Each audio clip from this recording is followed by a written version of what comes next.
Superstructure works on both towers has progressed well since my last report.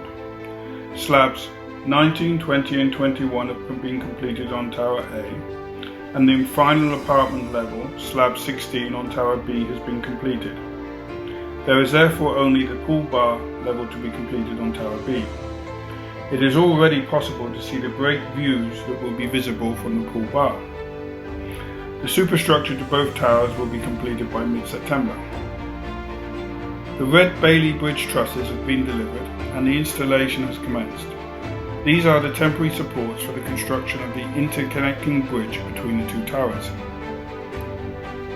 The construction of level 1 of the east podium has been completed, as has the associated backfill. The next stage is the completion of the level 2 slab in that area.